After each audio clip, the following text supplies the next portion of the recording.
Shalom saudara-saudaraku, semangat pagi. Semangat bersukacita di dalam kasih dan kebaikan Tuhan Yesus yang setia menguatkan kita sepanjang hari ini. Saudaraku, firman Tuhan masih dalam Mazmur pasal 1 ayat 2. Tetapi yang kesukanya ialah Taurat Tuhan, dan yang merenungkan Taurat itu siang dan malam. Tema kita adalah hubungan kesukaan pada firman Tuhan dengan kebahagiaan. Kebahagiaan adalah dampak dari tindakan kita yang menyukai firman Tuhan.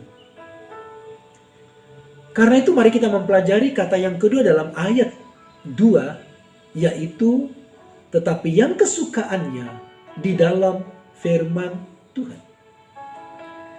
Mari kita menggali lebih dalam makna yang kesukaannya dihubungkan dengan kebahagiaan. Ada 3 yang kita renungkan, yaitu yang pertama, kesukaan pada firman harus melibatkan kehendak, hasrat kita. Kata yang kesukaannya ditulis dalam bahasa Ibrani adalah hepech, yang berarti joy atau pleasure, yang mengandung unsur jiwa kita terbawa ke dalamnya, yaitu pikiran, perasaan, dan kehendak. Tidak mungkin orang yang bersuka cita hanya otaknya saja atau hanya perasaannya saja, tetapi wajahnya tidak terlihat. Pasti semuanya terlihat aktif dan terpancar.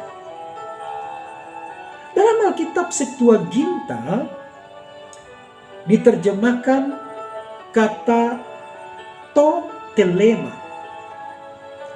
artinya kehendak atau will, di mana unsur kemauan dan desire hadir dalam kesukaan pada firman. Semua keinginan dan hasrat serta gairah kita tertuju pada firman. Semua idaman, permohonan, nafsu tertuju pada firman. Itulah yang kesukaannya adalah di dalam firman Tuhan. Jadi apakah saudara menginginkan firman pengajaran lebih dari segalanya? Apakah hasrat dan desire kita begitu kuat pada firman Tuhan dibandingkan hasrat dan gairah kita terhadap yang lain? Yang kedua, saudaraku, kesukaan pada firman Tuhan harus terjadi terus-menerus. Kesukaan kita pada firman setiap hari, bukan sesekali, bukan hanya hari Minggu. Jemaat yang membaca Alkitab sesekali atau hanya hari Minggu, bagaimana bisa mengalami kebahagiaan ilahi? Dan juga hamba Tuhan yang baca Alkitab hanya saat persiapan khotbah sekali seminggu, bagaimana bisa mengalami sukacita dan berkat dari firman? Jadi ini bukan berlangsung sekali atau sesekali, tapi terus-menerus. Ditulis dalam stem called imperfect. Imperfect itu adalah kata kerja yang sudah dilakukan tapi belum selesai. Maksudnya saudara, kemarin kita sudah membaca Alkitab, hari ini membaca Alkitab, bahkan besok belum terjadi, kita juga membaca Alkitab. Begitu seterusnya. Jadi sampai hari ini belum selesai, dan besok pun belum sempurna. Besok kita melakukannya lagi. Firman Tuhan harus dikonsumsi setiap saat atau seluruh waktu kita. Keterangan waktu kita menyukai firman bukan sesekali, tetapi siang dan malam. Siang dan malam mewakili 2 periode. Siang dan malam juga mewakili hari-hari atau setiap hari akan kita lewati.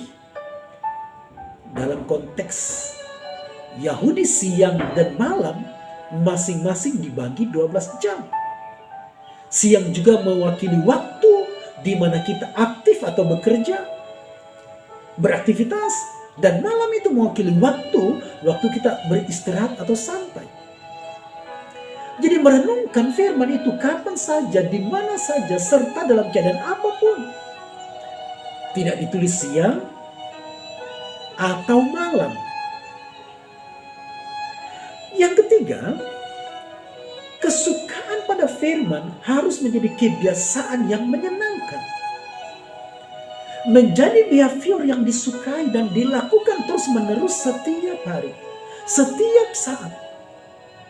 Apa yang terus-menerus dilakukan akan menjadi sebuah kebiasaan, dan kebiasaan akan menjadi karakter. Saudaraku, seorang yang suka bersekutu dengan firman Tuhan dan membangun hidup dengan firman Tuhan akan menjadi pribadi yang kuat di dalam Tuhan.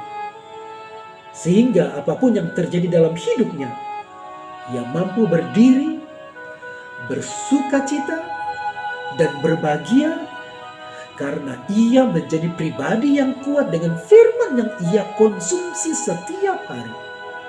Sebab firman itu menguatkan.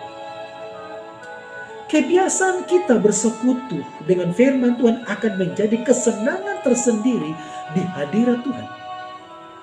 Dan bahkan mendapatkan kesenangan, sukacita, dan bahagia.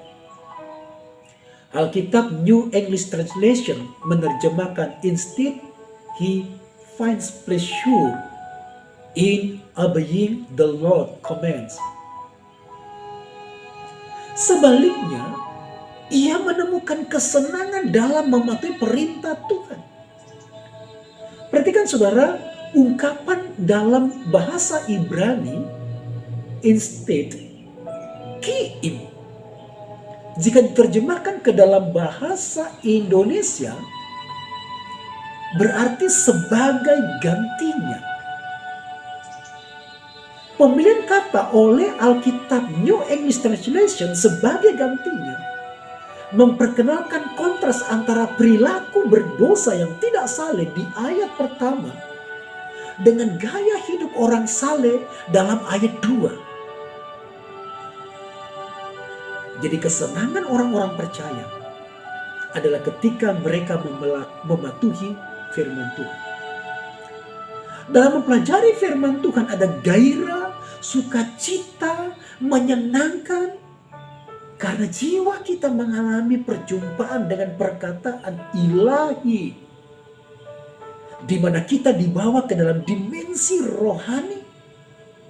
Waktu itu adalah waktu yang sangat berharga. Dan semua waktu terpuaskan dalam hadirat Tuhan. Ada perasaan yang puas di hadirat Tuhan. Kita dikenyangkan dengan maksud Tuhan dalam firman-Nya. Dan kita ingin lebih lagi untuk menikmati perjumpaan itu. Persekutuan sukacita dengan Tuhan yang sedang mengajar kita. Jadi saudaraku, temukanlah kesenangan dan kebahagiaan melalui firman Tuhan. Alamilah kesukaan dengan mematuhi firman Tuhan. Mari kita berdoa. Terima kasih Tuhan Yesus untuk firman-Mu. Tolong kami untuk mencintai firman-Mu sungguh-sungguh. Dan hidup dalam firman-Mu. Menjadi kesukaan terus-menerus. Dan kami dibangun oleh firman-Mu. Berkatilah kami sepanjang hari ini. Berkatilah aktivitas kami, pekerjaan kami Tuhan Yesus. Apa yang kami pikirkan, bahkan pelayanan kami hari ini. Buatlah berhasil untuk memuliakan-Mu. Kami berdoa dalam nama-Mu yang hebat, Tuhan Yesus. Amin. Saudaraku, saya Pendeta Johan mengucapkan selamat membaca firman Tuhan. Dan selamat membangun hubungan yang kuat dengan Tuhan melalui firman-Nya. Tuhan Yesus memberkati. Shalom, shalom.